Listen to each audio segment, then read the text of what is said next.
you today with another scrapbooking process video for Crafty Meraki. I will be using the largest of those birthday slimline stencils as well as these gorgeous Sweet Celebrations cupcake dies. I also have the color cascade and glitter paper that I will be using today on my project. I show you those dies, but I'm not going to use them. They were from my stash, and I wanted to try to perhaps use them for my title, but I choose some letter stickers from my stash instead.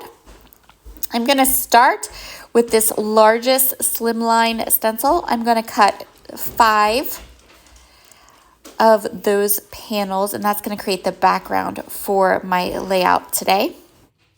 In addition to the panels, I also die cut from some cardstock from my stash, oodles and oodles of the elements from the Sweet Celebration die set. I am inking the edges and putting together all of these little pieces. So I did 3 of the cupcakes, but then I also did lots and lots of the little cookies and chocolates and lollipops and all of those things. And not all of these items are going to end up on the cupcake to decorate them. So in addition to the cupcakes, you also have all of these extra pieces and extra little dies that you can use.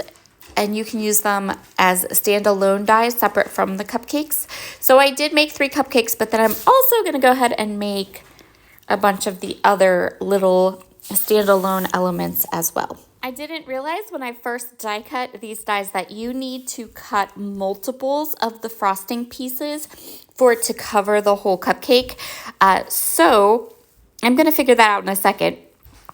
But in the meantime, I'm going to put together this cupcake with the little frostings. And then for my cupcake, I'm going to ink up the edges, and then in addition to the bottom piece of the cupcake, I'm also going to cut a second piece from vellum. Now, when I add my wet glue to the vellum and then put it down on top of my cupcake, I actually ended up with something that my cupcakes really look like cupcakes. It looks like, if you've ever seen when you bake your cupcakes in the little cupcake papers, how the cupcake papers are kind of translucent and then they kind of stick to like the bottom of the cupcake and the sides of the cupcake.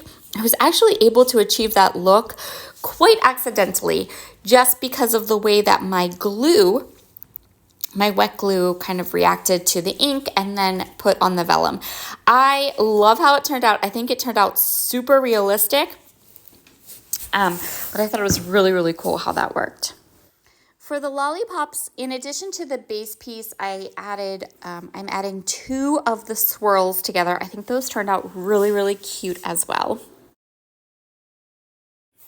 Once I had all of my pieces die cut and put together, it was time to put my whole layout together.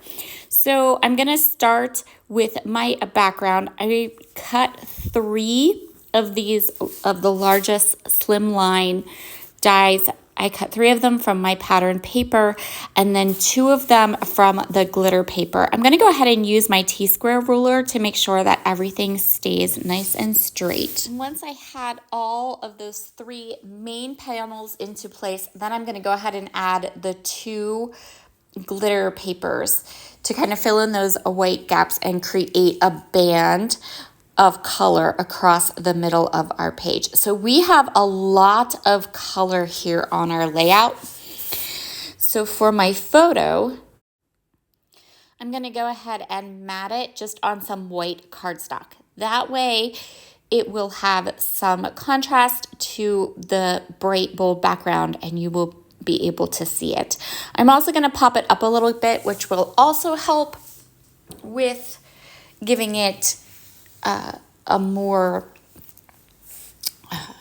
so it becomes obvious that that's our photo. I can't think of the word. So I'm going to add some foam strips to the back of that and then pop up my photo a little bit. So first I'm going to go ahead and put my cupcakes down. I did the frosting on my cupcakes differently than the layering guide for the die set. Instead of using like the 3 different ones, I just did 2, and then the second one I kind of cut apart to kind of make the cupcakes look the way I wanted them to look, if that makes sense. So, but there is, a layering guide and information on the Crafty Meraki website, and directions on how to use these cupcake dies. And I did, for the most part, follow that, except for the frosting. I made my own frosting. But don't they look awesome? I love the addition of the vellum pieces for the little cupcake papers. I just think that turned out so good. I'm going to go ahead and pop this one up. And now I'm going to go ahead and add all these other little die cut pieces around my layout. I'm going to tuck them into some different areas and create kind of clusters with the flowers and different things.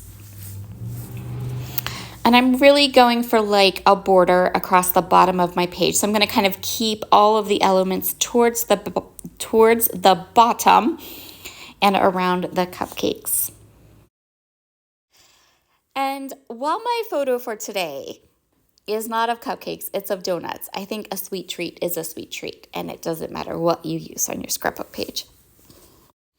I'm going to go ahead and adhere all of my little treats down with some wet glue. I chose wet glue because some of these elements are right up on the glitter paper, and so that way I can easily kind of adhere them down, and they're going to stay put. I wasn't sure how my tape runner would act on the glitter paper.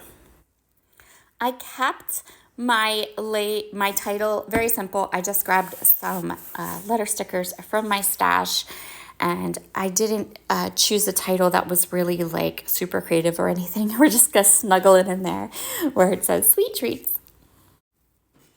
Next, I'm just going to go ahead and cut a couple of 1/4-inch strips. These are actually just the scraps from when I cut the panels for my background, and I'm just cutting them into strips, 3 1/4-inch strips.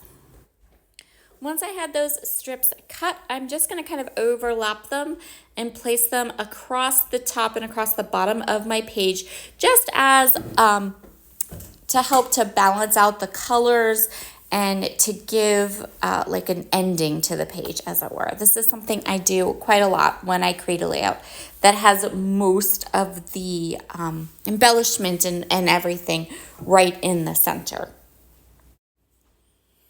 And then I am just gonna go ahead and snip off those extra edges across the top and bottom, and that's where we're going to call this layout done. If you enjoyed my video today, please be sure to give it a thumbs up or to leave a comment. I hope you have a wonderful, wonderful day, and I can't wait to create more with this die set. I think it's one of my favorites. Bye.